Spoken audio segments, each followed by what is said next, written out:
Welcome. This is my third live stream since I started this channel about 3 months ago now. This is the most frustrating part about doing my channel because I'm not happy with my set. I'm not happy with my camera. My audio, I'm partially okay with. And right now, looks like I'm having streaming health, which is frustrating as well. It's the things with live stream that you can't always control. So we'll see how this goes. I'm on the right network. I think I know what's happening though. I have an idea. I'm not alone today. There's others in my house, and I think that is starting to cause some problems. So hold on a second. I'm going to stop that other streaming. Just give me a second. I'll be back.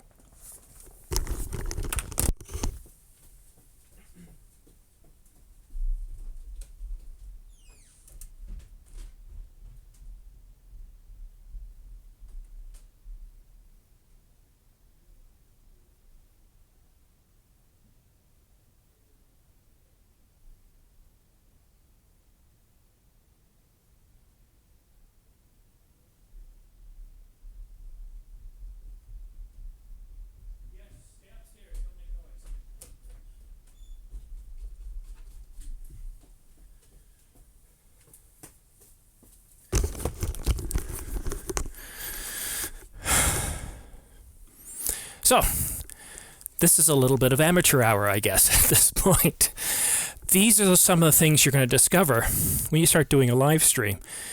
You think you've got everything right. You've done it a couple of times, and I have. You improve a couple of things, such as your audio, which I have. And then you notice something like this morning. The stream health isn't going so well. There's some issues. Now, I don't always know. I do testing beforehand. Everything seems fine.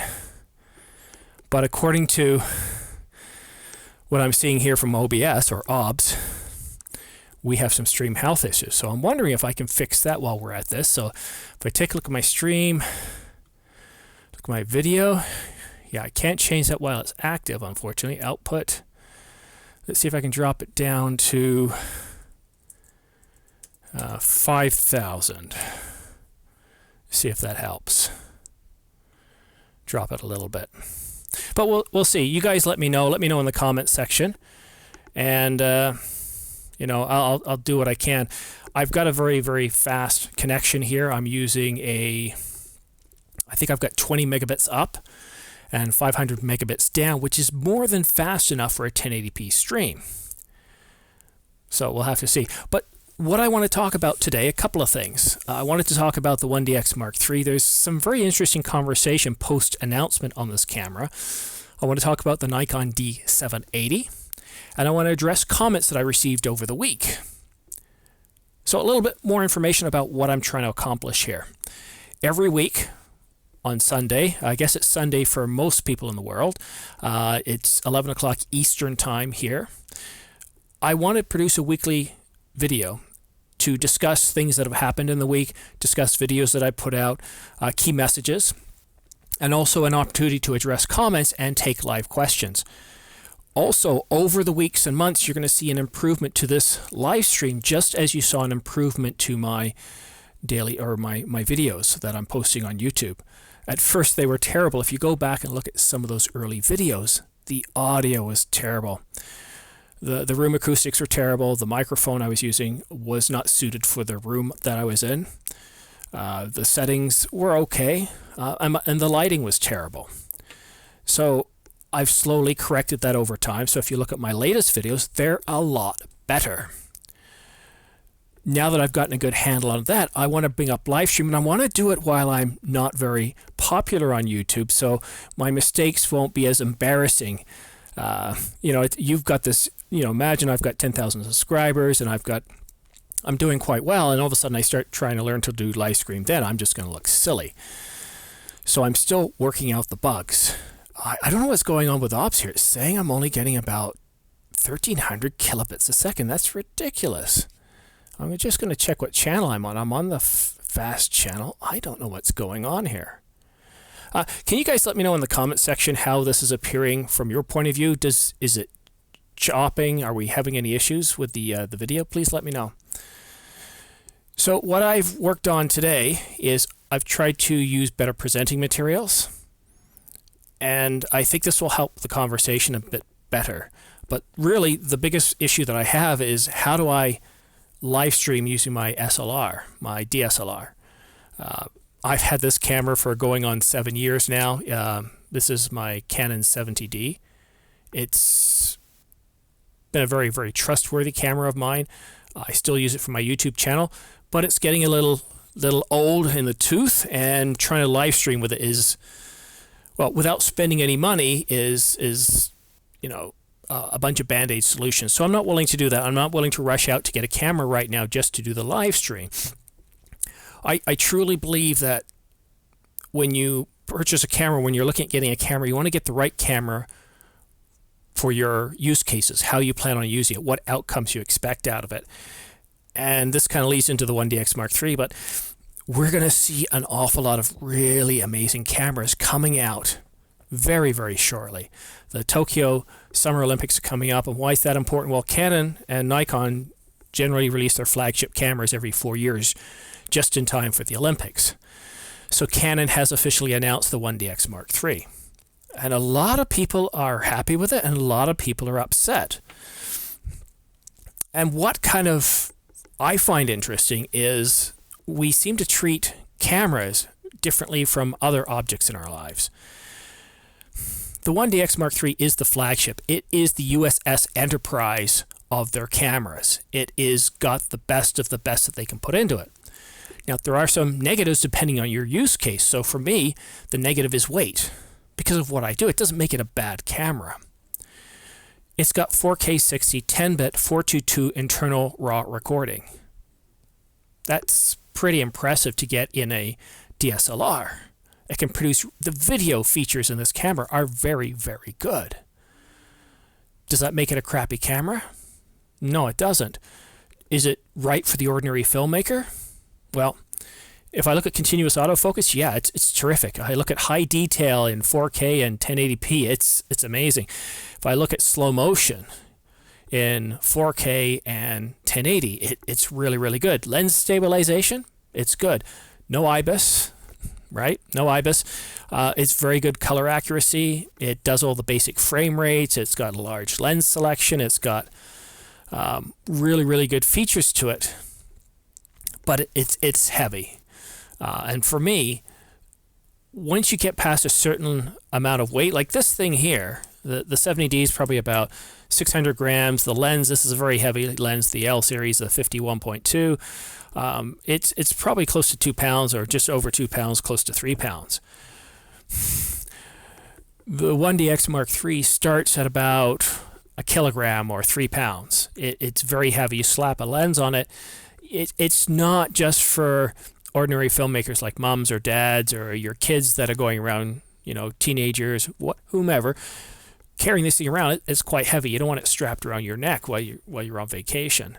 So for me, for those reasons, it's not very good. But I still recognize that the capabilities of this camera. Oh, I've got a message here from hey, Canon 250D is a great camera.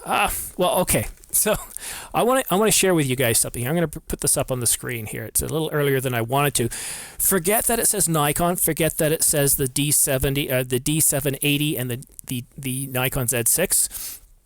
This is what you should do when you're looking at getting a camera. Ask yourself, what are the capabilities or what are the outcomes you expect from a camera? That's very important. And what I do is I create a visual. Now, because I'm on a Mac, I'm using Keynote, but if you're on Windows, you could use PowerPoint, or you could even use Microsoft Word or Excel, just create a table or something. And what you want to be able to do is ask yourself, what is important to you? What are the outcomes? So let me ask you, what do you intend on using the Canon 250D for? So you think it's a great camera. But let me ask you, what do you intend on using it for, or what do you use it for? Do you use it for video? Do you use it for photos? And this is where it kind of gets the rubber hits the road here. First of all, one thing I love about the 250D, the Canon 250D, which I believe in North America is called the Rebel series. They're very lightweight. They're very capable of shooting fast enough that if you're doing sports, you can strap on a zoom lens and it does really, really well. So it's awesome for the ordinary filmmaker. What lens to buy? Okay. So again, how do you intend on using this? For photos, for videos? Are you looking for a general all-purpose lens?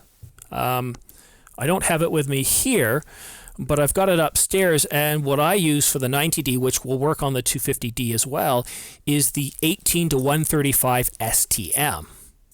Okay, good. So photo and video. So I like and here's why I like the 18-35 STM. You want to make sure it's the STM because it has a silent stepping motor. So if you've got a microphone attached to your camera, which I highly recommend for video, they cost about a couple $100, but it's well worth the quality you're going to get out of it. Let me turn off Keynote here. The quality of the audio is going to be so much better for video. And you're not going to hear the focusing motor inside the lens if you get the STM. If you get the USM, which is what I had when I first got the camera, all you could hear all the time was as you're shooting the video. It's also an older lens. Now, a lot of Canon's newer lenses, even if you go up to, like this one here is terrible too. This is the 51.2.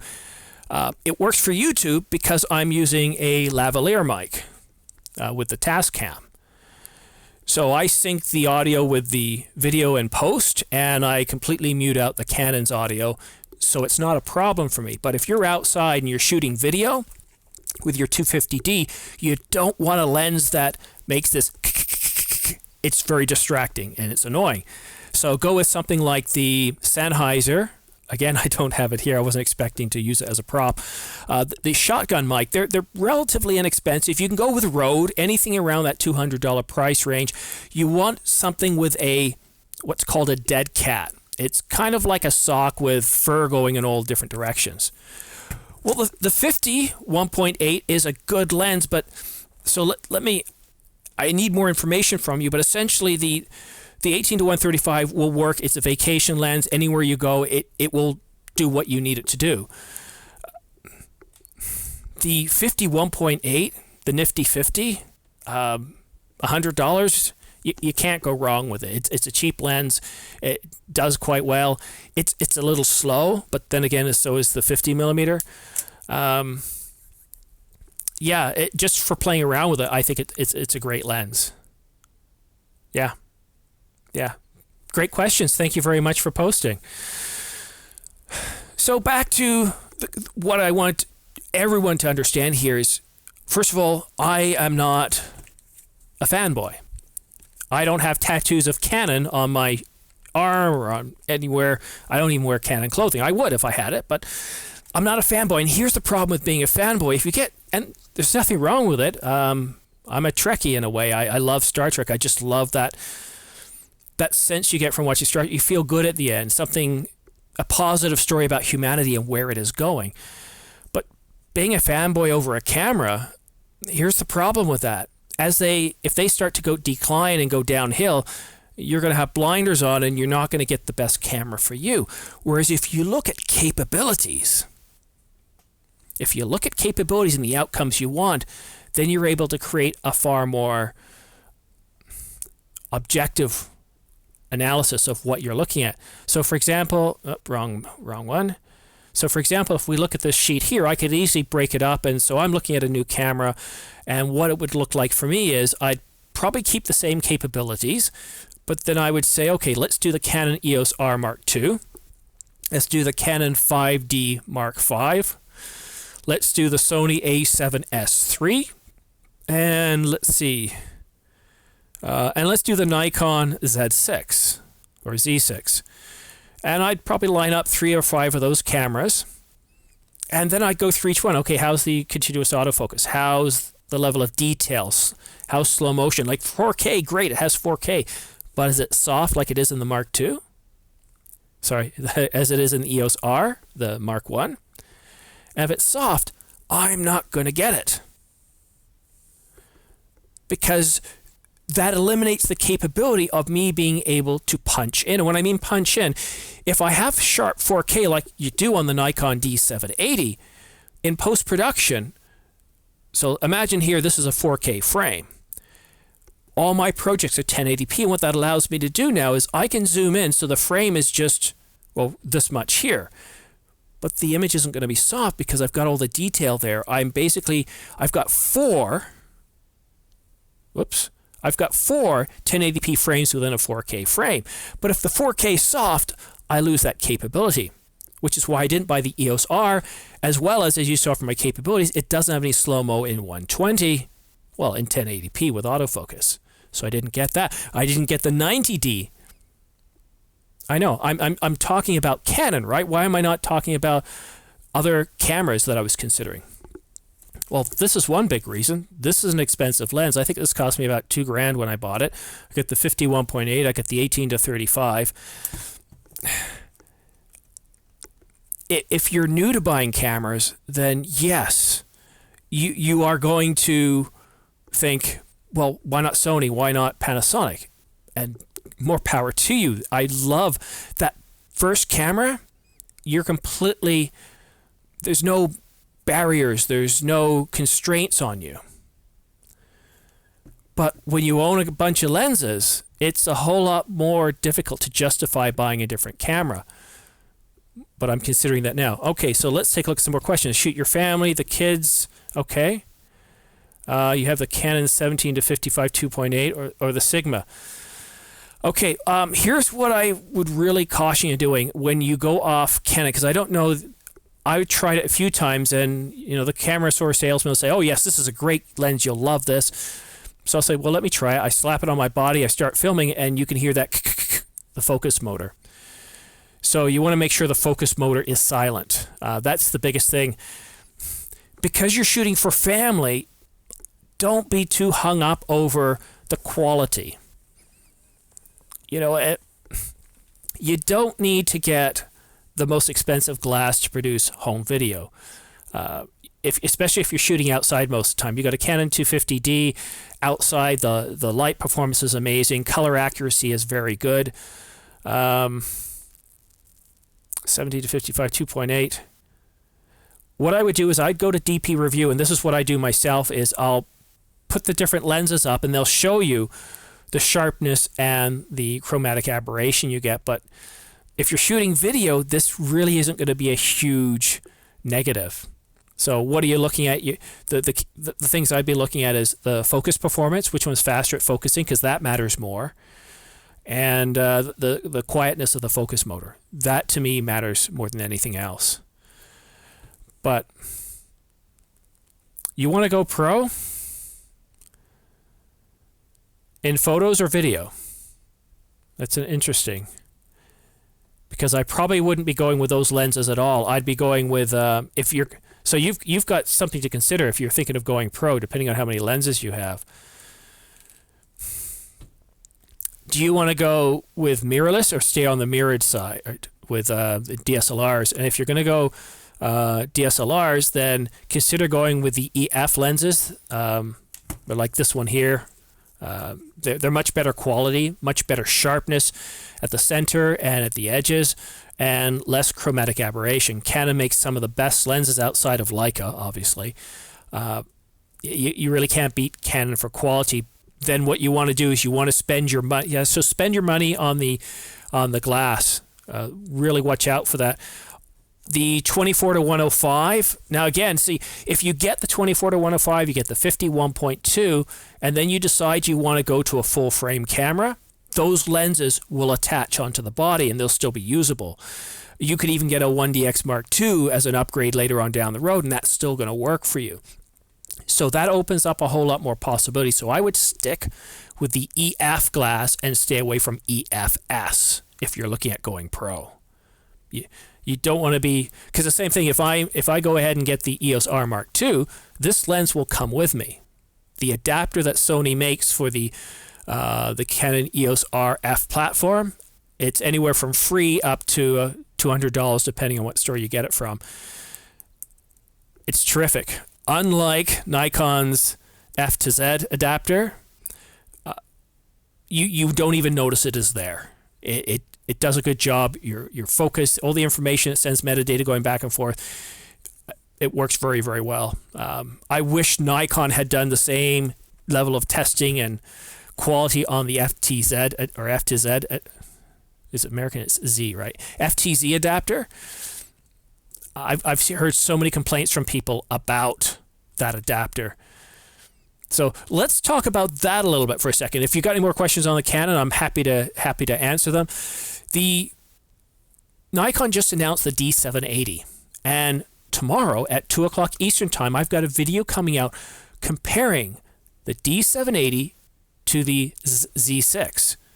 And the first part of the video, most of the video, I'm talking about the capability, as you can see on the screen here. I'll bring it up one more time. As you can see here, they're almost identical, and I'm kind of giving part of it away here. But the Z6 is the mirrorless version of the D780, or the D780, which is coming out newer, is more or less a mirrored or DSLR version of the Z6. And what I'm saying to my viewers is, if you like Nikon, if you've got a bunch of Nikon lenses, this will really determine which camera you got. If you don't have any lenses, then I really recommend lining up a Z6, a D780, a Canon 90D, or an EOS R, because the Z6 and the D780 are both full frame, and look at the capabilities. But if you've got Nikon lenses, then what you really want to look at is, and with the Z6 or the Z6, the problem I have is there's no general purpose lens. You've got a 50 to 250, but there's nothing to cover from that like 18 up to 50, so you have to get a second lens. And a lot of people who do traveling, a lot of people who do run and gun, when you're out there in the wild where there's dust, you don't want to be changing the lens. So that's the big negative for the Z6. For the Nikon D780, and it's got 4K, it's sharp. This is a good camera. The only negative, and I talk about this in my video, is autofocus. Outside, it's fine. In low light, I don't consider it trustworthy and reliable. It's not as good as Sony and Canon, but you've got that huge history of lenses that you can put on it. So me personally, I'd be tempted to get the D780 over the Z6. Let's see. Let's take a look at my questions. When I say pro, I want to photograph people for money.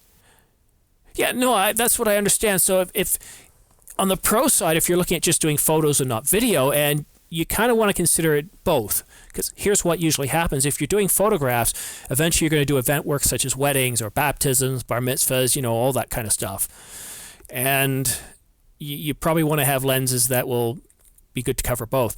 So if you're a Canon, if you own Canon lenses right now, and you've got a few of them, then you might want to stick with Canon. But if you've just got the EFS lenses, then you could also consider going outside of Canon. Take a look at the Nikon D780. Take a look at here's the problem with all the Canon stuff right now. It's just so old and everything's getting refreshed. The 5D Mark IV is not a bad camera, but it's just overpriced now with the 5D Mark V coming out and all the current features. You don't have any lenses. Yeah, you only have one, so you could... So here's the thing. Canon, I would say, hands down, produces the best glass. Again, that's excluding Nikon, because you're in a whole other price range. You're looking at $5,000-$6,000 lenses. Canon makes some of the best glass. If you're going DSLR, they've got such a huge library of lenses. You're not going to have problems. And with their mirrorless, they're going full force in developing lenses. They're coming out with about 8 to 10 lenses this year alone. And they're coming out with very interesting lenses. Plus, you can pull all your professional. Here's the great thing about the Canon side. You can pull all their great lenses over from the EF mount and bring them over to the mirrorless side using that adapter. I can give you some suggestions to look at.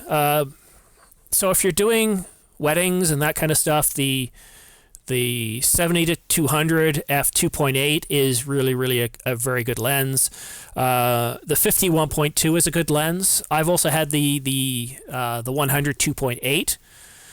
But if I was going to have a library. I go, yeah, the 70 to 200, 51.2.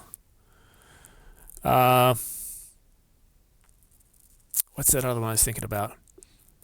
See, I do YouTube as well, so I'm starting to think of, like an 18 millimeter or a 24 millimeter, a 16 millimeter.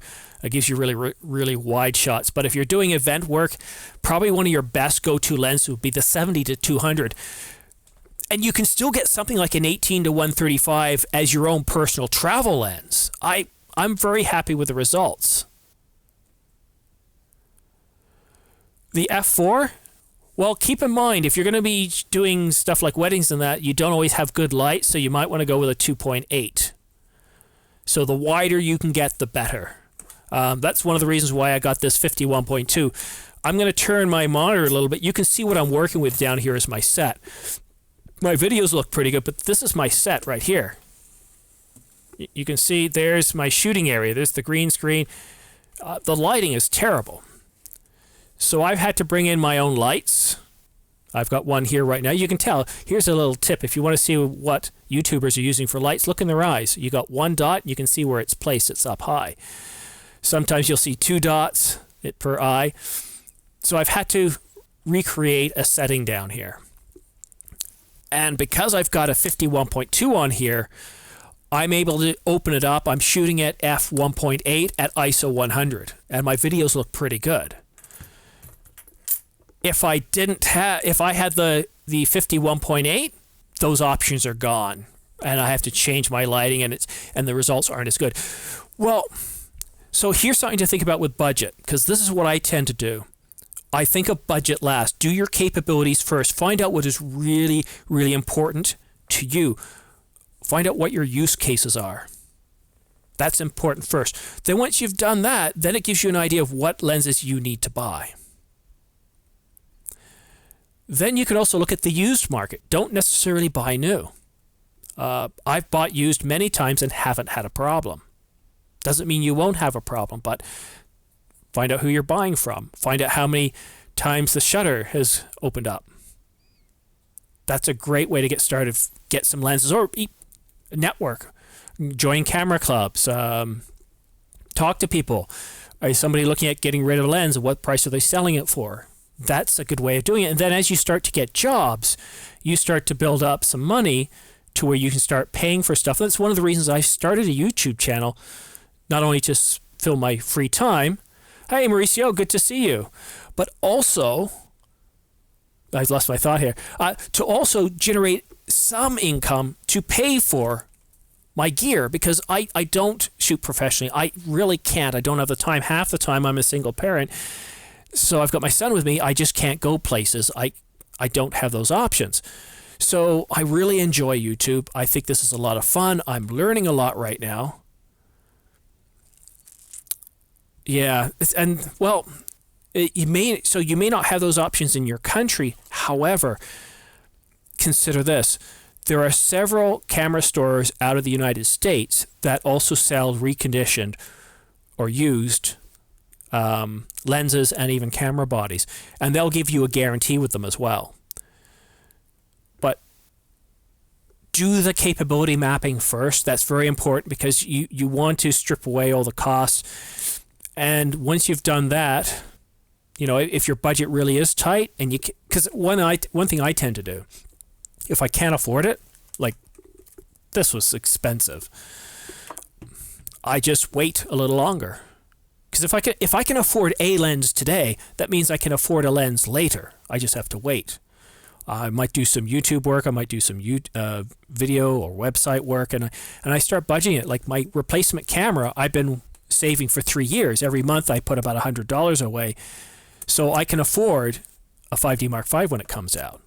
But if I didn't budget, if I didn't save for it, there's no way I could have afforded that lens. Hi Mauricio, how are you, sir? Let's change things up a little bit. I want to go back and I want to take a look at some of the comments I received over the week. Let's see here. Where is my keynote? There we go. Just bear with me. Oh yeah, this is off of another video I'm thinking of releasing shortly too. It's about the kangaroo asu. It's a nasty little fish. So this is from Jay Graffer. How good is the S1 autofocus for video these days? Did they make any updates? Last time or the first time it was released, it was pretty poor with only contrast detect autofocus. Still with Fuji, but if Fuji does not release a nice, the grammar's a little off here, nice video photo hybrid, then Panasonic S1 would be a main camera I want to get. Okay, well, I'm just going to say it.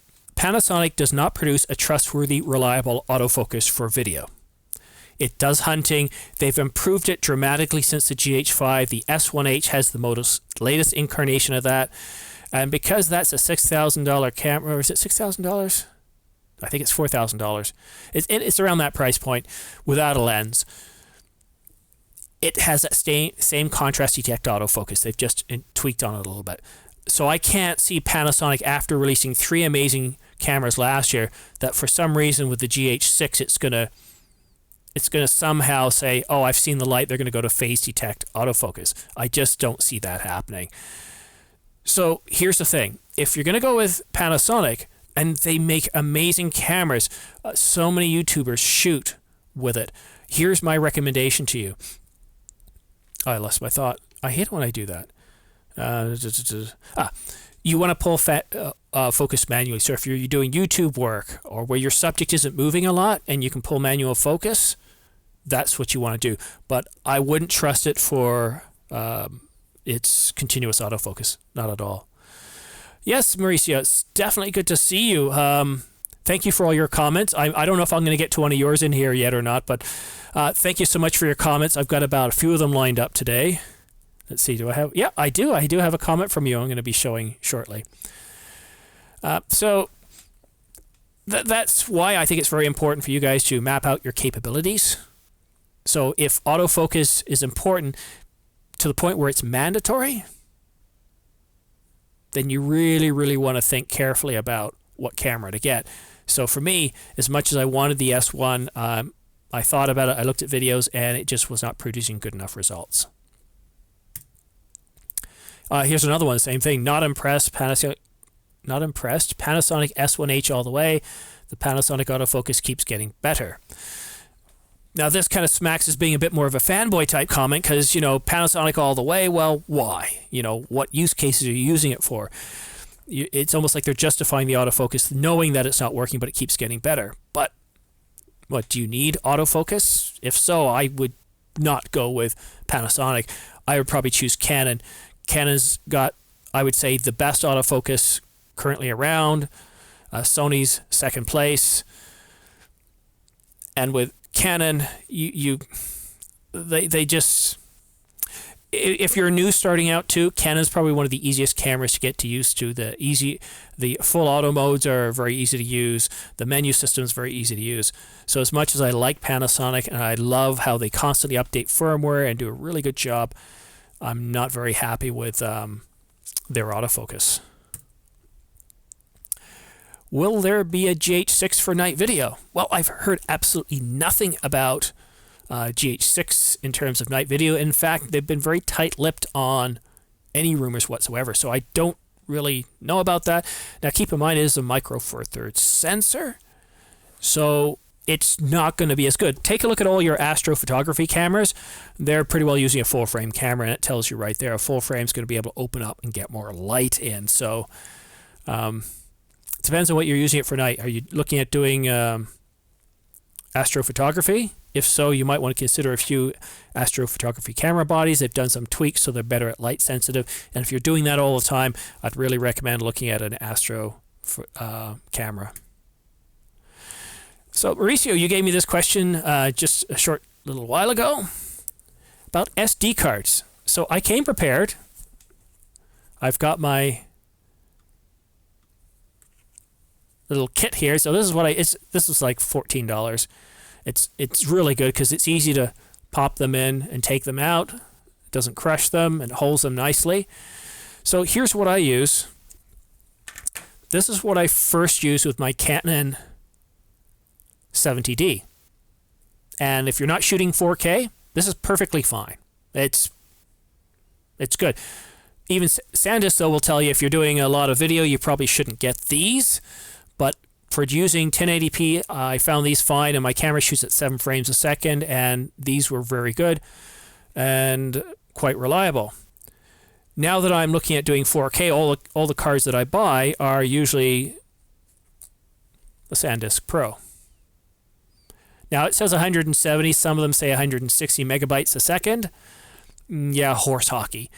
So this is a UHS-1 card. I put them in my computer and I did a full test where it reads and writes the entire card. And I was able to sustain a minimum read and write of 80 megabytes a second. So is that good for 4K? Well, this is how I do my calculations. So 80 megabytes times 8, because there's 8 bits to a byte, is 480 megabits a second. And that's important because the cameras report in bits. So this is how it works in the computer world. If the information is at rest, it's measured in bytes. If the information is measured in transit, it's in bits. So the EOS R or the 5D Mark IV, I think, shoot 4K at around 480 and 500 megabits a second. So for those cameras, it would just be enough in the highest all-eye. But if you're shooting 4K and it's IPB, the Extreme Pro is more than fast enough, and it's pretty cheap. So it's pretty good. But I've also bought the Samsung ones just because it was on sale and they had it in the store. And this is the micro one. It's the 128 Evo. I've got a couple of those. And that's what I use for my YouTube videos. Whatever you buy, as soon as you get it, put it in your computer, completely format it, test the speed, and you're also testing to see it's authentic. I personally don't buy SD cards from unknown vendors. If I buy online, I buy it from Amazon, and only sold, what is it? Sold and purchased from Amazon, or fulfilled and sold from the Amazon store. I won't buy from anybody else, or I buy it in a store. Hi, Mech Player. Thanks for coming back. 1 o'clock in the morning. Thank you for joining me. It's 11 a.m. here. So it's good to see you. If you have any questions, I'm happy to answer your questions. And guys, please let me know. Are you noticing any stuttering? I'm getting mixed messages. OBS is saying I'm having problems with drop frames, but YouTube stream is saying, hey, everything's green, everything's good. But back to these guys here. What is very important. Don't buy the cards you need for today. Buy the cards you need for tomorrow. That's why I'm buying these ones here. They're not that expensive. I usually go 128 gigs because I mostly shoot video. If I was shooting photo, I'd probably be fine with 32 gigs. You don't really need 128 gigs. But for shooting video at 1080p, all eye, yeah, I use these. And I went to France and I was there for 5 days and I didn't even fill up a single card. I'm shooting in short clips. I'm not shooting in like YouTube stuff. Let's see. What else about these things? Memory cards. There was something else that was important. Oh. If you're looking at a camera, I don't know if I want to say this. I hate XQD. I don't see the point to it. Which camera has the XQD slot? I can't remember. Is it the Nikon I was just looking at? Here's the problem with the XQD. Unless you're up at the speeds of like a Canon 1DX Mark III or a Nikon D6, SD cards are fine. With this Extreme Pro, I can do almost the same thing as an XQD, and if I need a bit more speed, I'll go with a UHS-2 card. SD cards are about a fourth the price of an XQD card, and a UHS card, they're about half the price. So I really don't like the XQD, and like we're seeing with Canon, they're coming out their CFast cards, CF Express or CFast cards, CF Express cards. I don't see XQD going anywhere, so be careful there. That's the only thing that really bugs me about Nikon is XQD. So yeah, Mauricio, there's an answer to that question.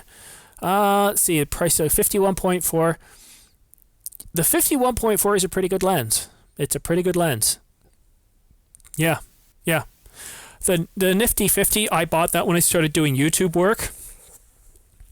I thought it had a silent motor because it was the STM. Nope, it was not silent.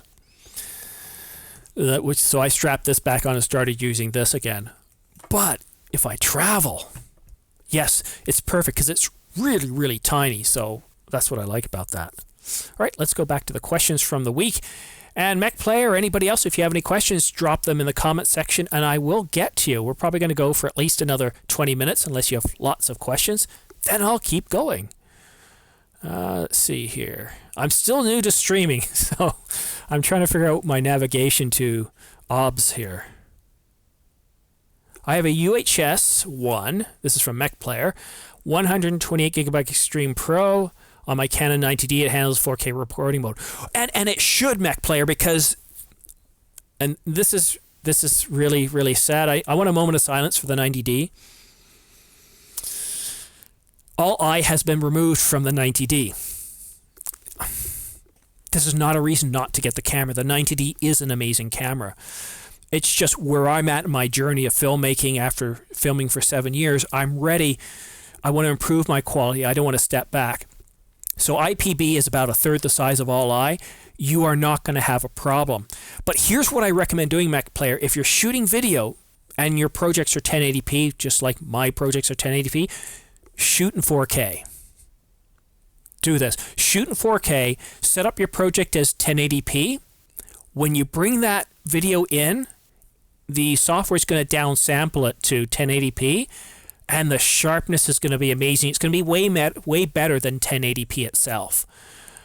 So test it out. Try it out. You're not always going to want to shoot in 4K. There'll be times where you're outdoors, you're shooting in 1080p, and it's fine for whatever you're doing. But because that camera's IPB, your 4K file sizes aren't going to be too big. Yeah, I know. When they first... So here's the true story. The night they announced the 90D, it was midnight, my local time, so I'm on the same time zone as New York City. And I got so excited, I could not sleep that night. I was up till 2 o'clock in the morning. I was watching DP Review. I was watching Peter Gregg. And I love Peter Gregg. A shout out to Peter Gregg. He's my... Peter's been helping me, give me advice on my channel. And if you ever see at the end of his videos, or at the beginning, he talks about these bright whites. Like, they're free. You just have to pay $8 shipping. If you get one. Every time I start, I do my clap to synchronize my audio with my Tascam, and I hold this up. It's bang on every time. Unless I leave my camera on auto exposure, then things are not so good. But these are very good. So Peter Gregg, Tony Northrup, everybody, and I was watching the videos. And I was excited. I told my wife, I said, well, you know, if the 90's got 4K, it's got all this stuff, then I'm going to save myself thousands of dollars because I don't have to get new lenses anymore. I can just get the 90D and I'll be very happy. She says, so the next morning, she says, so you're going to get it? I said, well, I have to wait and see the full specifications first because Canon takes their cripple hammer, you know, their little hammer here, and they like to chip away at things. And the two things that kind of irritated me is no all eye and no 24 frames a second. I mostly shoot in 30 frames a second, but there's times as a filmmaker you want to experiment, you want to try different things. And the thing with all eye, most of the time, like shooting video like this, you would not notice any difference. But if I'm shooting wilderness or I'm shooting a moving stream where there's a lot of action, it's not going to look natural. There's going to be some issues. But that's what I'm saying. For the ordinary filmmaker, most of the time, you're not going to notice the problem. After 6 or 7 years of the 90D, you might say, yeah, now I'm ready for something else, like, as Mao would say, the 5D Mark V. Well, so here's my thoughts on the 5D Mark V. The 1DX Mark III is Canon's flagship camera. They're going to put the best technology into that camera, and every camera that comes after it in the next year or so is going to be chipping away. They're going to pull different bits away. They're not going to give you maybe raw recording. They're not going to give you 4K 60. They're going to pull some things away. They might give you a bigger crop factor. I don't know. But because the 1DX Mark III had so many features in it, I feel very confident that one of two things has happened. The 5D Mark V is going to be very good. And my justification for this is if you look at the 1DX Mark II and the 5D Mark IV, in terms of video, forget photo side, they're very different cameras, but in terms of video, the only two differences that made an impact on me as a filmmaker is 120 frames per second both cameras had it, but in the 5D Mark IV, it was in 720, right? And I believe it didn't have autofocus. I can't remember if it did or not. I think it was just that it was in 720. And 4K 60 was not available in the 5D Mark IV. Other than that, they were pretty much the same. So I'm kind of expecting the same thing with the 5D Mark V. And the EOS equivalent, or the EOS R equivalent. Why do we say EOS R, but we won't say EOS 90D? So the R equivalent. So there is going to be a Mark II coming out this year. We don't know when. It's rumored before the first half, but now I hear some people saying it's going to be in the second half. We just don't know. The Mark I thought was terrible in terms of video filmmakers. The 4K was soft, no 120p. It was basically a mirrorless equivalent of the 5D Mark IV, but without the high frames per second. Because if you got down to it with autofocus, you were getting maybe 1 to 3 frames a second. It wasn't very good for fast photography either. So seeing the 1DX Mark III, there's hope for the 5D Mark V, and I expect the EOS equivalent, the Mark II, to be a much better camera. So that's why, yes, that's where I'm looking at. So thanks for that. No, not a problem. Let's go back to the questions.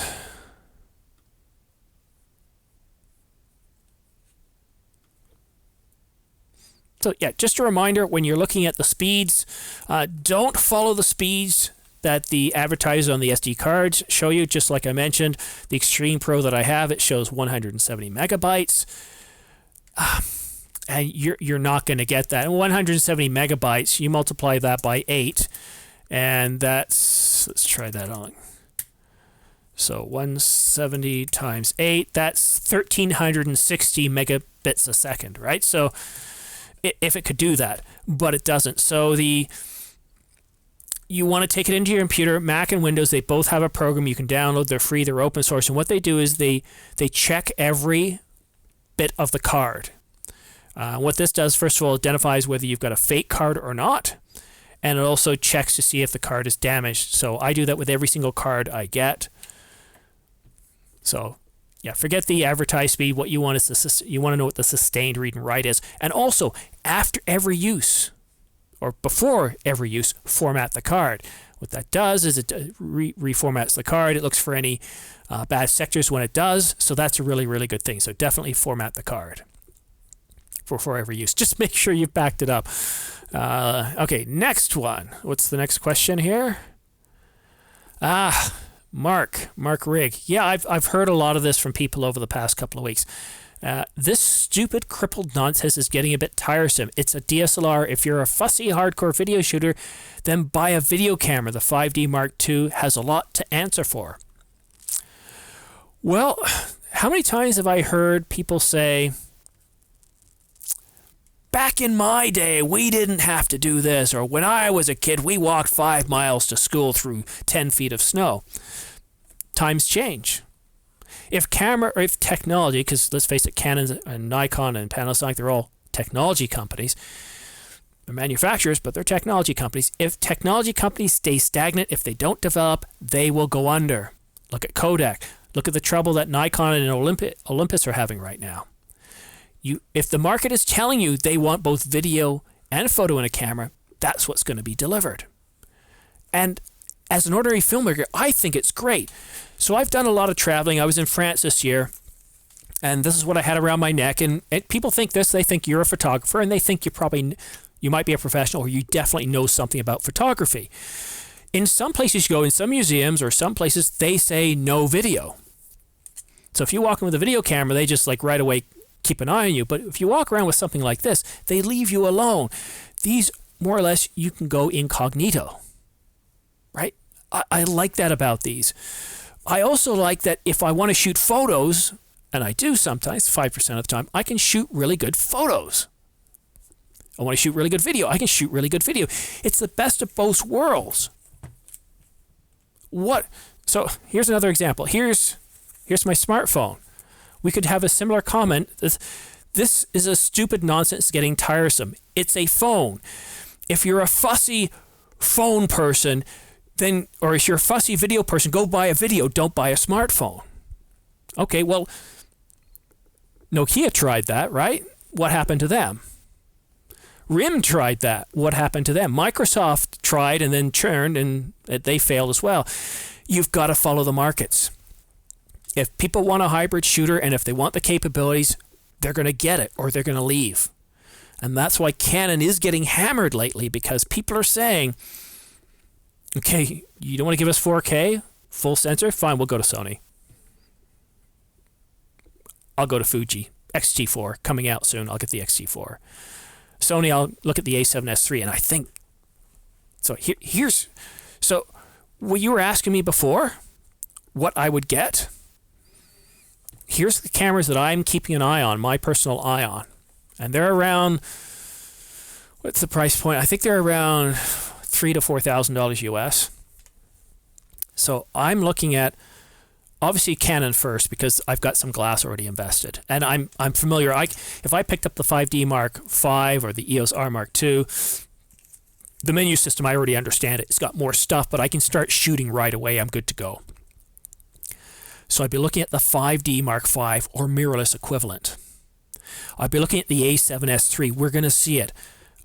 I'm willing to bet you guys a coffee on this, that we'll see the Sony A7S III before the Olympics as well. We're going to see that camera this year.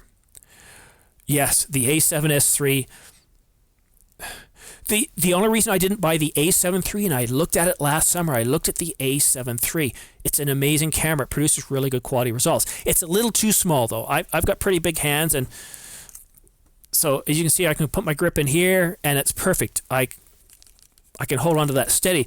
The A7 III, I found it a little, I felt like, it was the plague the way I was holding it. I just couldn't hold it quite right.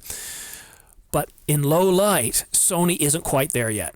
Their autofocus is very good. If I'm outside, it's good. But inside, I like that I can shoot. Here's the thing with the Canon. If you're new, they're very easy to use, and the autofocus is still the best, in my opinion, in all lighting situations.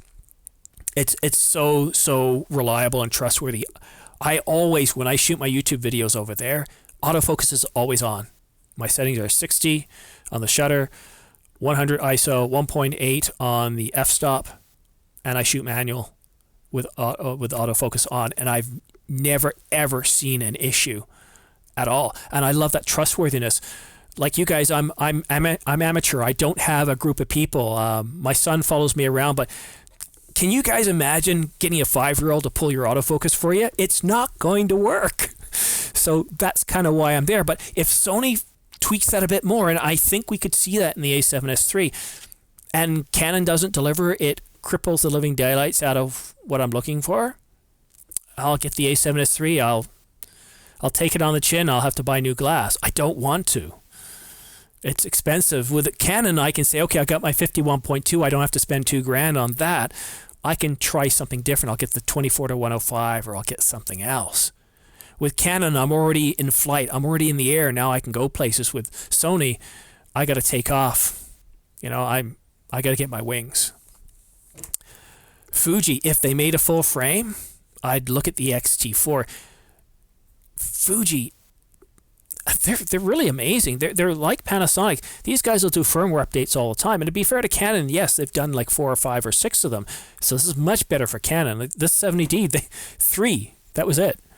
But the Fuji, it shoots in H.265. The 1DX Mark III does too, but this is a much cheaper camera in 1080p and 4K. And H.265, I talked about all I and IPB. H.265 is important, and here's why. They're half the file size. So that's really, really good. But it's got better dynamic range, better color. If you were to draw a grid on this frame here, H.264 kind of treats everything as almost the same size boxes. But what H.265 does is it'll take all this gray area here and make them huge big boxes, and it'll just compress those areas.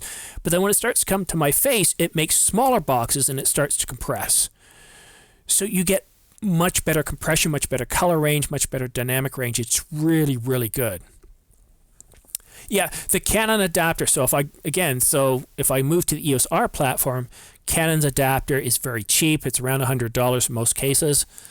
And all my EF lens will carry over. With Nikon, the Z6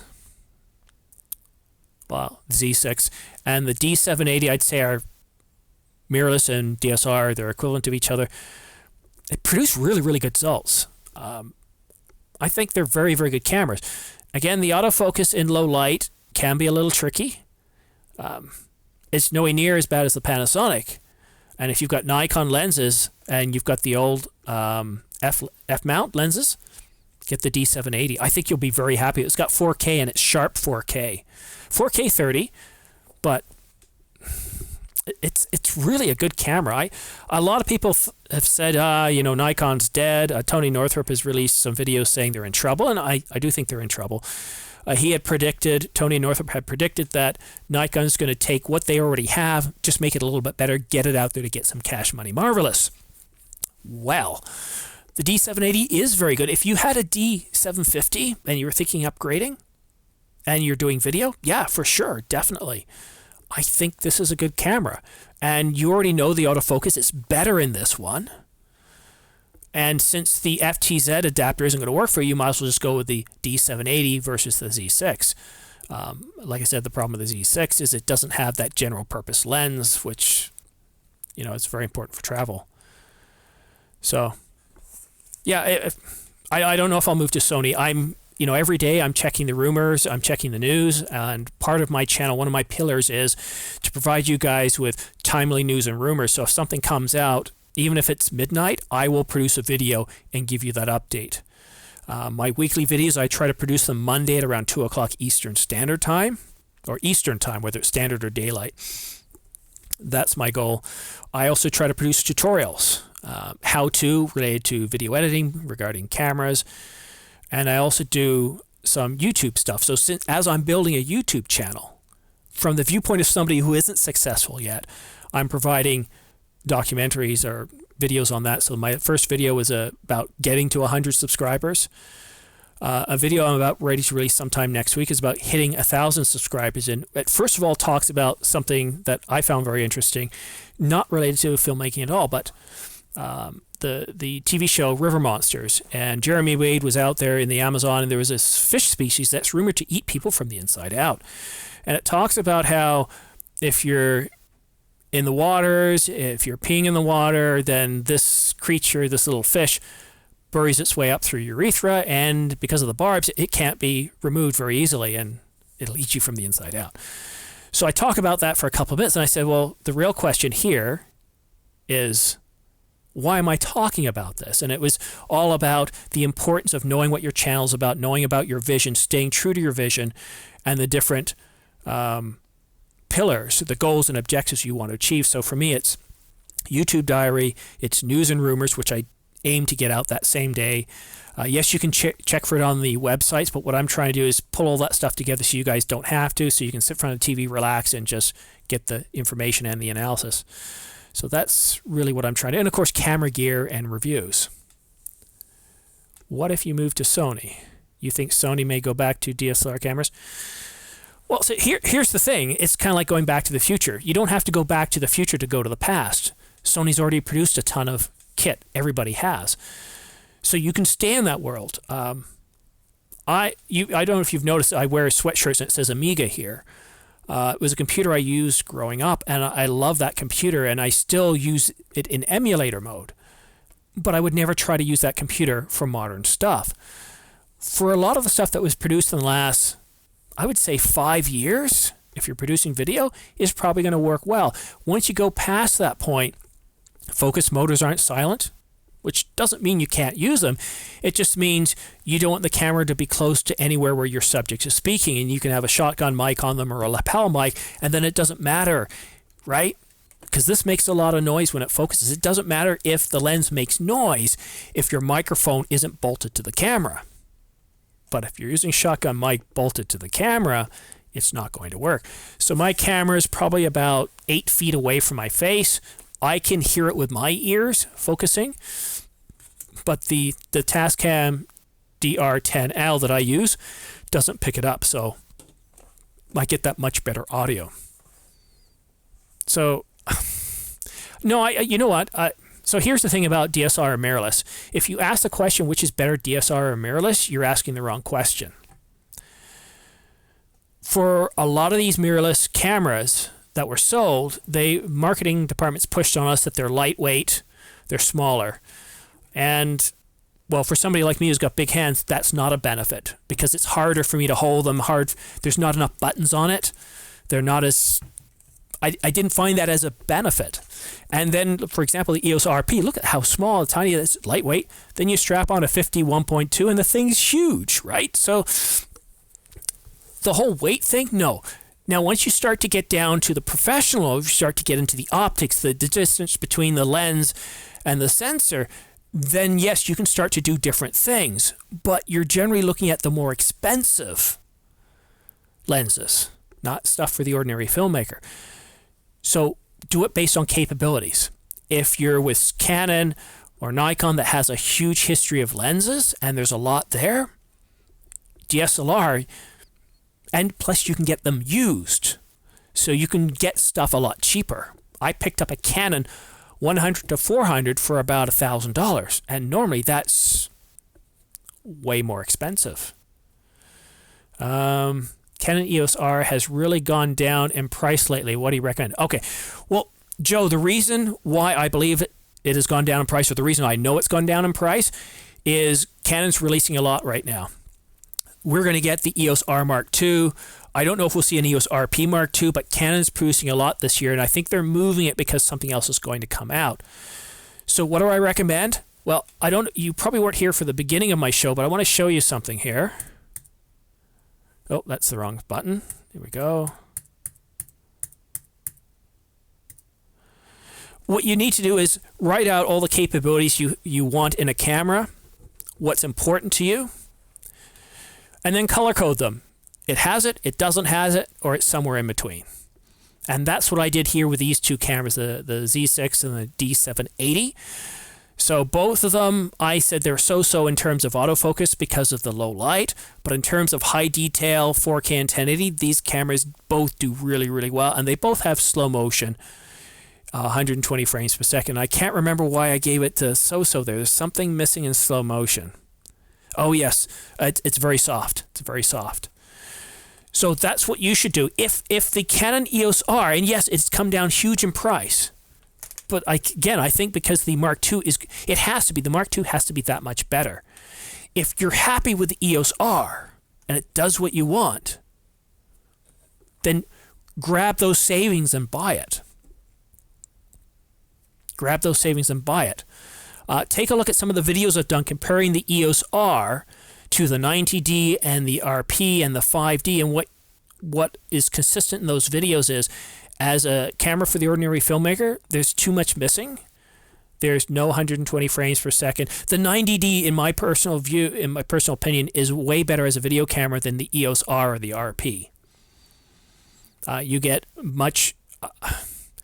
it's got more video-friendly features. I'd say the R and the RP are a bit more sided to the photo side. So does that answer your question? Do you have any follow-up questions? Let me know. Maybe a DSLR version of the Sony A6400. Well, my friend shoots with Sony. And here's my thing. If I'm going to go Sony, I'm not going to do anything until I see the A7S III. The A7S II, I was very happy with what they did there. It's only 12 megapixels, and if you know anything about video, the more megapixels you have, the more difficult you make it on the architecture side of the camera. So let me give you guys an analogy. Everybody understands this, because somehow when we talk about camera companies, say, why can't Canon do this? Why can't Nikon do this? Why can't Sony do this? Well, it's kind of like saying, why can't a bus perform as reliably, as fast, and corner as well as a Corvette or a Ferrari? Why can't they do that? Surely they have the money and the technology to do that. Surely they can do that. Well, we laugh, we chuckle, right? Because if we look at cars, if you want a car that can haul, or if you want a vehicle that can haul a lot, it's not going to be fast. If you want a vehicle that can corner fast, it's not going to haul a lot. If you want an in-town runner, it's not going to be fast, it's not going to be cornering. It's the same with cameras. There's only so much space inside here for the mechanical stuff And then there's the software side, but the mechanical is one of the biggest constraints. So yeah, if you want to have all the high speed and photo stuff of the 1DX Mark III and the video side, and you want to take the stuff from Sony and put that in there, and the stuff from Panasonic and make it one big amazing camera, you're going to have huge, you're going to have weight. Look at some of the television cameras. Those things are amazing, but they're huge and they're weighty, right? We're dealing with things that you just can't. You're dealing with physics here. You're dealing with optical lens. You're dealing with so many different things that it's impossible to make the perfect camera. That's why I always hark on these capabilities, your use case. Know what it is you want to do, know the outcomes, and pick the camera that works best for you. Well, okay, so Joe, so that was the reason I didn't buy the 90D, because it didn't have all eye. But now I've been shooting for 7 years, and I was ready to go to full frame for various different reasons. Not because full frame is better, but unfortunately within Canon and a lot of camera companies, the more you give them, the better quality each feature comes.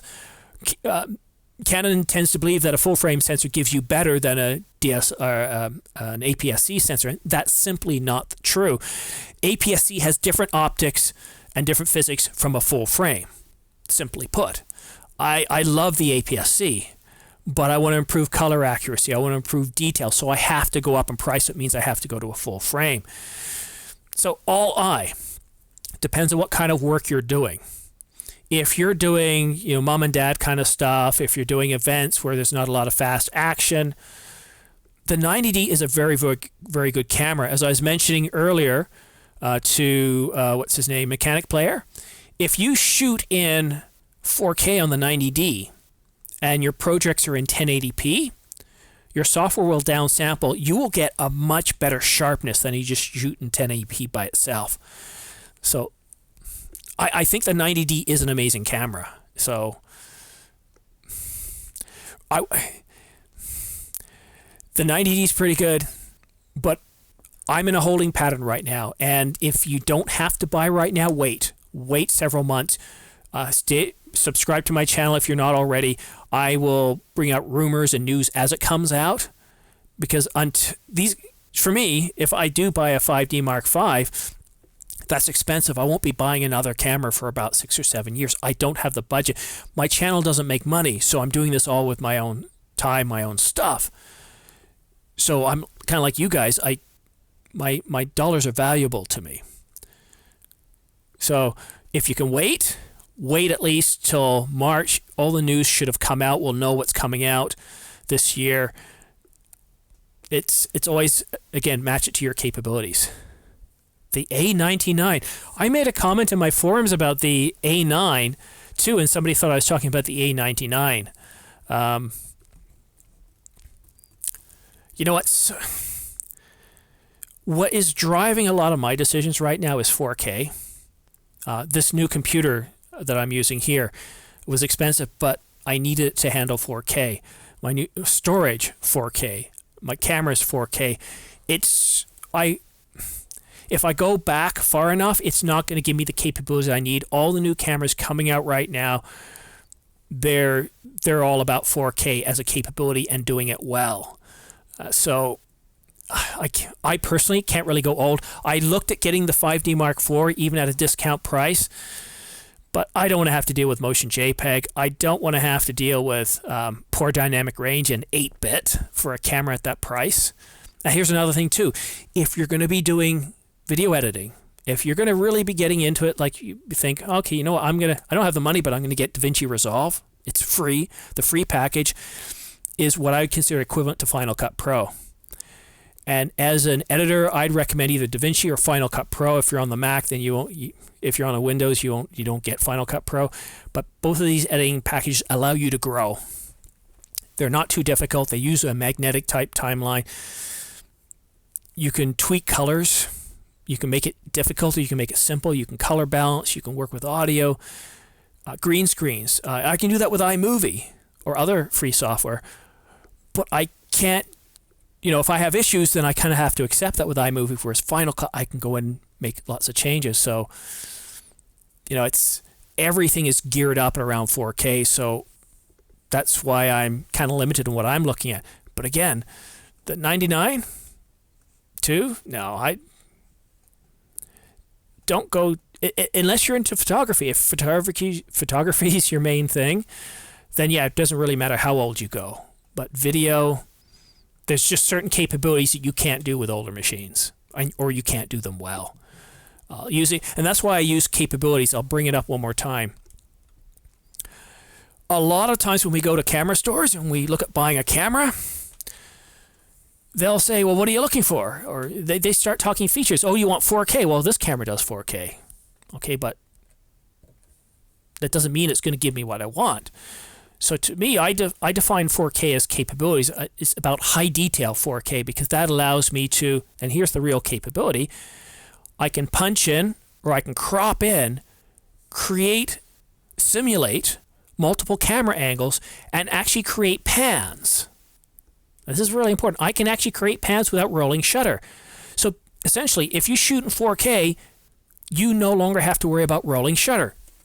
So if I do this with my camera, it's going to produce rolling shutter. Okay? I can complain about it. I can write a review about it. But see, and I have a video on this. Take a look at my video. I talk about in a 4K tutorial about using 4K to eliminate rolling shutter. So here's what happens. Imagine my son's out playing in the backyard. He's playing with leaves. So I'm going to shoot wide with this camera, and I'm going to shoot in 4K, assuming this is a 4K camera. That's a little crooked. There we go. So I'm shooting. It's boring. It's boring. It's boring. So I bring the video into my computer. So now what I do, I set up my project for 1080p. Now what I can do is I can zoom in by a factor of up to 2. I don't want to go much further, or I start to create soft video. Right?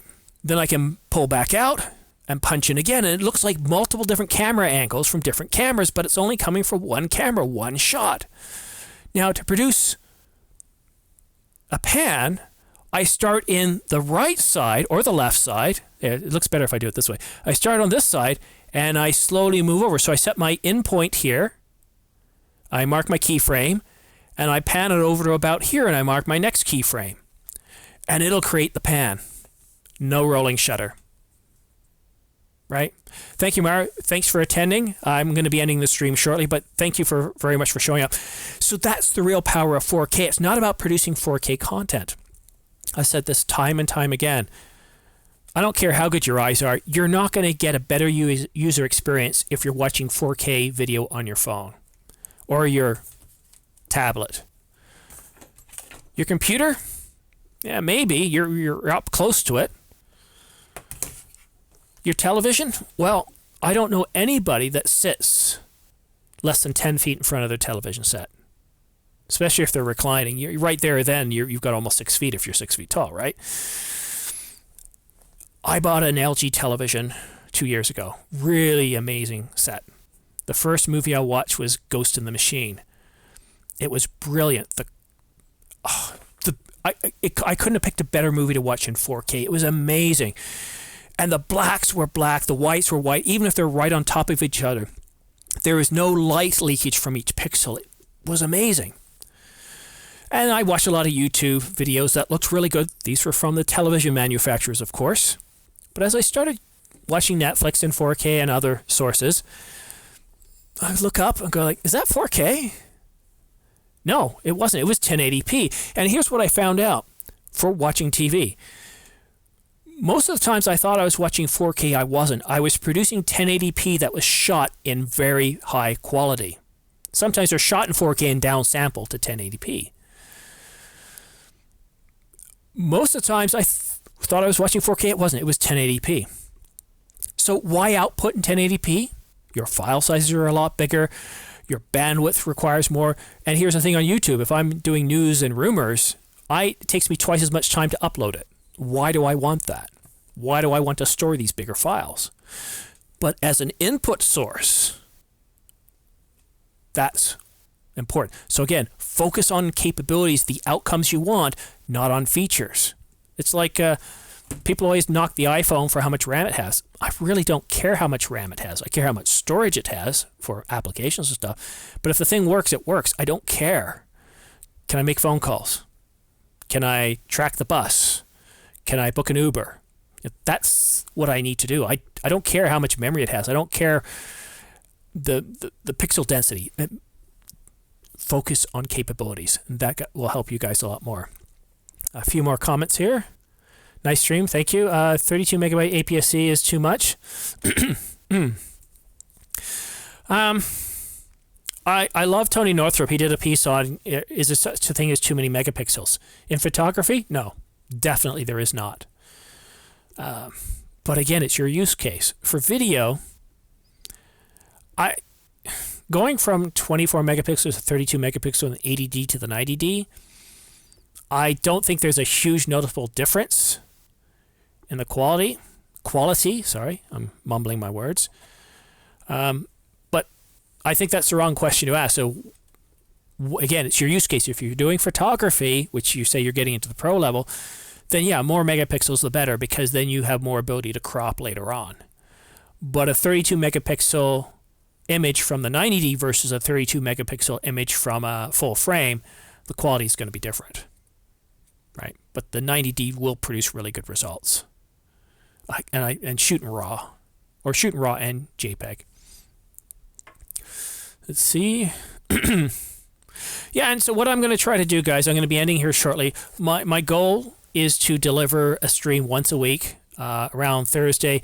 The problems I had the first two times, I'd set up a schedule and I'd start broadcasting, and somehow OBS and YouTube, it didn't match up. So that's one thing I want to work on today. I'm going to try. The reason I pick 11 o'clock on Sunday, it's a weekend, so in most places in the world, people have the day off. So if you're in Europe, it's a good time zone for you. If you're in North America, it's a good time zone for you. If you're in South America, it's a good time zone for you. In Asia, it's pretty good for a lot of places, but it does start to get late in some places. I understand that, so it's I might tweak it and try to do it at 10 o'clock at another time, but Sunday's a bit of a lazy day for me too, so I don't want to get up too early and plan the stream. So I do want to say thank you very much, guys, for watching. One thing, if you like my channel, if you like my content, please do go ahead and click subscribe, because what that does for me, it helps me feel good. As I see those numbers going up, what it tells me is that I'm producing content that you guys want, that you're happy with. So go ahead and click subscribe. And if you want to get notifications of new videos or live streams, go ahead and click the bell icon and click all to receive updates, and you'll get that. So what camera are you using for streaming? Joe, you're not going to believe it. This is my actual streaming camera.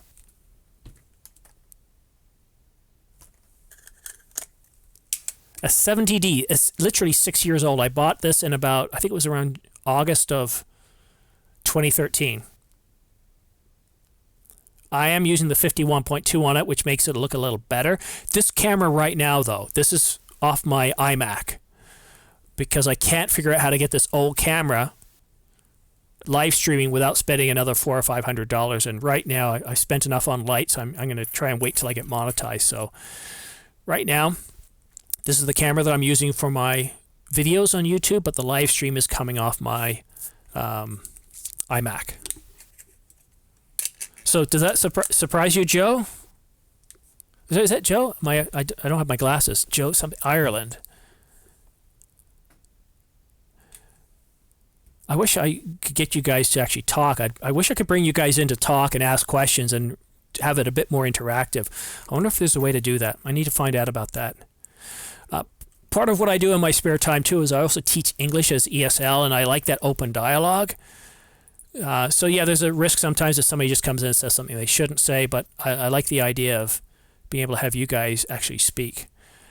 Yes, I have the 70D too, which is why I was wondering how you were doing it. So yeah, Joe, there's a few videos where I actually show you the actual layout of what I'm doing. So I live in Canada, and in Canada most houses are built with a basement. Basically, it's the foundation hollowed out. So I can, here you can see that's concrete. Outside is earth. I'm right now about 4 feet below ground. The reason I picked the basement is I have carpet. Carpet absorbs sound really good. The styrofoam absorbs sound really good. So Upstairs I have hardwood and everything just creates really poor room acoustics. I use this to capture my audio. So if you're going to set up a YouTube channel, I recommend, getting a Tascam like this. Produces very, very good audio results. The 70D looks good, but what I'm also using, hold on a second, I'll bring it over here.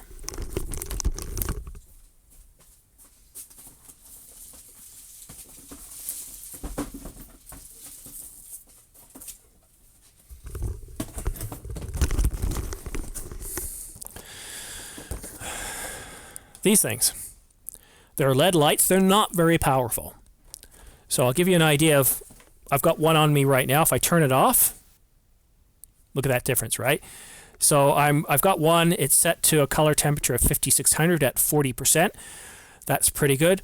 I have two on me. So when I do my YouTube channel, I've got two in front of me shooting like this, diagonally at about 45-degree angles. And they're about 6 inches taller than me, and I have them tilted a little bit. They're on stands, obviously, and I would say they're about 3 feet from my face at, I think, 55 or 65%. Much more than that, it starts to be a little difficult to look at the camera. And I wish I could show you something else. So here's another trick I use. So if you're looking at doing a YouTube channel, this would be really cool. Here's my teleprompter. I'm giving you guys my secrets, not because I think I'm awesome or anything, but if you're looking at doing this, these are ways to cut down on your costs for everything. So what I do, I have a teleprompter here, and here's my Canon is right about here, and this sits right about here, pointing down like this, and it's usually about this far in front. Okay, so this is what I use for my latest video that I produced that's going to be live tomorrow. Some people think it's cheating to use a teleprompter. It isn't, especially at my age, because I'm doing pretty good here, but when I'm recording a live video, no ums, no ahs.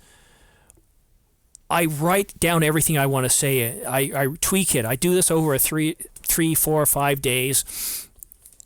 I tweak it. Then when I go to practice it, I'll run through it maybe 1 or 2 times, depending on how much time I need, so that I come across naturally. So I'm not having problems. And if it doesn't read right, then I go by and edit it again. So what my final copy is the way I intend it to be. And I could go by I think it's the Glide something TMP 100. It's about $250 US. But yeah, I just hang because my ceiling is unfinished, I just hang this from the ceiling right in front of the 90D, and most times you guys really can't tell. I know I can't, because I look at videos where I'm completely talking directly to the camera, to you guys, or where I use the teleprompter, and really, I can't tell the difference.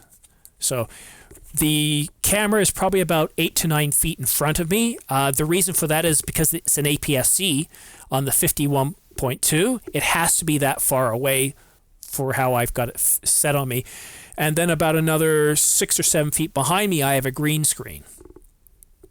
So that's my setup. And yeah, so question is, what's the name of the application? I don't know. I think it's just called teleprompter. Yeah, it's just called teleprompter. There's a free version. I actually went ahead and bought it. And so there you go, $20, and I didn't have to buy any gear or anything else. So I think that was working quite well for me. I was very happy with that. So any other questions, Joe? Anybody else? I'm getting close to the end of the stream here. So as I do that, while I wait for any last questions, I'm going to talk about what I've got planned to come up this week. And to do so, I'm going to bring up my keynote again. So tomorrow I'm going to be releasing a video. It's already produced. It's already set to go. I have subtitles for most of the major languages. And it's going to be comparing the Nikon D780 to the Nikon Z6. And not to let too much out of the bag, I'll just say I think, if you've got any Nikon lenses, these are good cameras. If you don't, take a look. I think even though the 780 hasn't come out yet, it's pretty easy to predict what it's going to be like when we look at the Z6. So I talk about the Z6 or the Z6 first, and that's coming out. Another video I'm working on, this is more in relation to my YouTube diary. So as about every month or so, what I try to do is produce a bit of a diary of what I've been doing to improve my channel. How I got to 100 subscribers was my last video.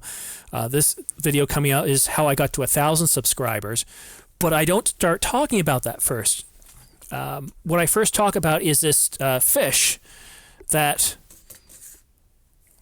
is in South America, and if you're in a river, stream, whatever, and you pee in the water, this fish will swim up your urethra and get lodged, and it's very hard to get removed. And there's all these legends and stories around this, and so I talk about it for a couple of minutes, and the question is this real? But I said, then the real question is, and I get into why am I talking about this on this channel, and it transitions directly into the importance of building your content, working on it week after week, not only week after week, but staying true to your message. And I said, this has got nothing to do with my channel. Why am I doing this? And that's the whole point. Even a crazy story like this is not going to generate. It's not going to generate a lot of watched hours for me. Because right now, I'd love to get a lot of watched hours, because what that does is gets me to monetization, because I've already got my subscribers. And so let's say people love the video. They come to me, they watch it, but they're not going to subscribe because it's a one-off.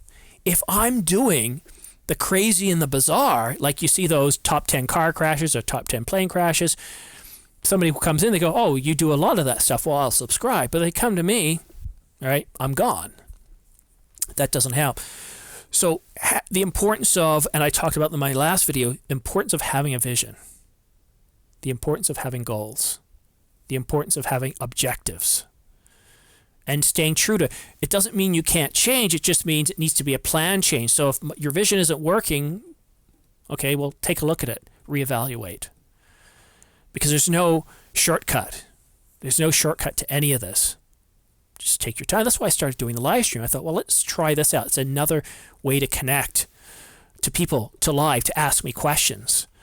Another thing I do in my videos, and I usually do this within 24 hours, because once I get home from work, I'll take a look, I'll see what comments or questions there are, and I do respond to them frequently.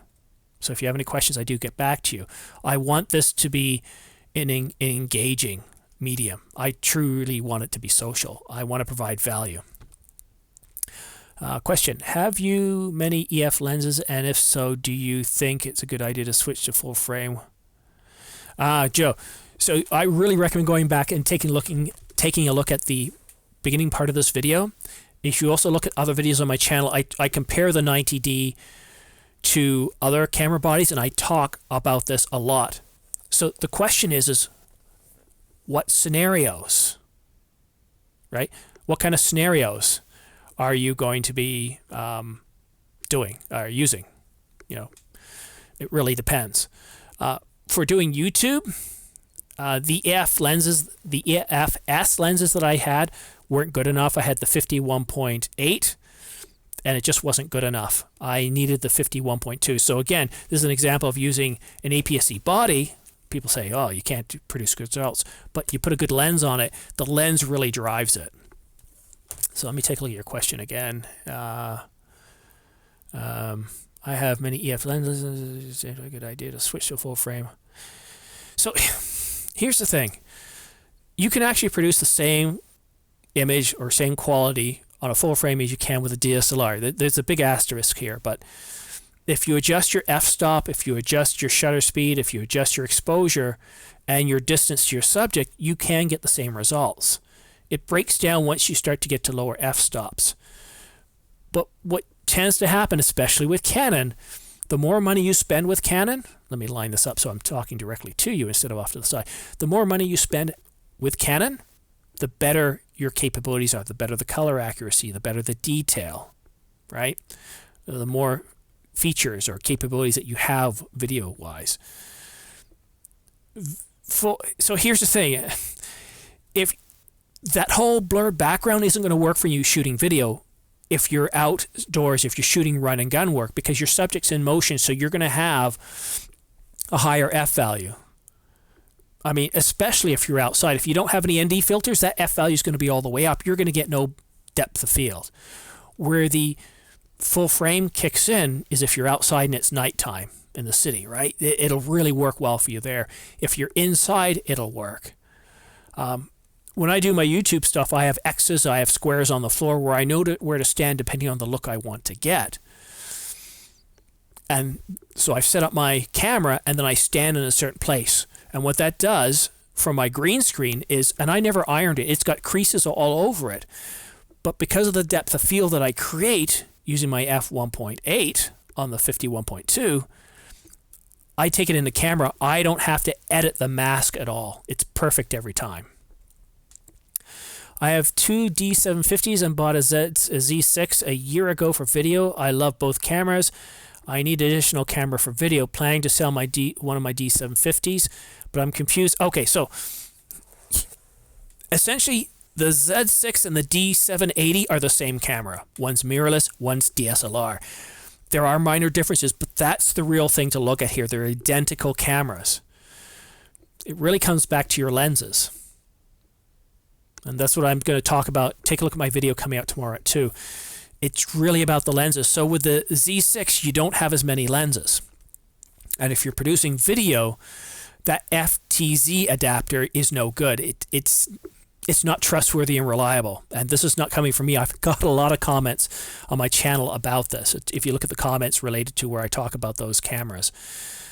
So if you've got a ton of lenses for your D750, can seriously consider the D780. It's got 4K. It's really sharp. The autofocus is better. So, see, here's a great thing, Tech. You're coming from a Nikon background. You got Nikon lenses, so you know what the 750 is like. The 780 is just going to be that much better. Sure, the autofocus is not as good as Sony or Canon, but it's much better than the 750. I don't want to send you guys away from my channel, but I like to do what's best for you guys. DP Review did a look at the D780, and they said the same thing. Is the autofocus is much improved, although in low light it still has trouble. It's not as good as Canon and Sony, but all around, like the 4K, really good, very detailed. It's an awesome camera. So there you go. I think that's it. What I'd say I'd cover off today, I'd talk about the 1DX Mark III. I did. Just one thing to remember, guys. Don't be fanboys, because you're shooting yourself in the foot. Always ask your question, like Tech did and Joe did, from the viewpoint of capabilities. Which camera or which lens or which brand is going to give me the capabilities I need to produce the content I want to produce? Because at the end of the day, it's about what's best for you. These camera companies don't pay you to buy their stuff. You're giving them your dollar votes in money. So yes, I'm with Canon now, but if they screw up, I'll go to Sony. I've done this all the time. I switch car brands every few years. I switch computers. If you're as old as me, and I'm going to start dating myself here, I started with the VIC-20 computer. I like the VIC-20, so I went to the Commodore 64. I like the Commodore 64, so I went to the Commodore 128. I like that, so I went to the Amiga 500, the Amiga 2000, the Amiga 3000. Commodore went bankrupt. I went to Windows. I stuck with Windows for about 10 years. Then Vista came out, so I switched to Mac. And I've been with Mac ever since. And switching platforms is not easy. Back then, I used Microsoft Office. It was no big deal to switch to the Mac. But today, for me to go from Mac to Windows is going to be very difficult because all my content I'm producing is in Final Cut Pro. So I really hope Apple doesn't screw up, because I don't want to switch back to Windows because all my content is stored. So there you go. Yep, Tech, you're very welcome. If you guys are watching this after the replay, if you have any questions, go ahead and post them. I'll get back to you within 24 hours. I do really appreciate you guys taking your time to sit down with me and watch me. That means a lot to me. Thank you so much. I'll be back here next Sunday at the same time. I hope to see you then. Thank you, guys. We'll see you soon. Now, how do I sign off properly without looking like a dork? All right. Take care, guys. Bye.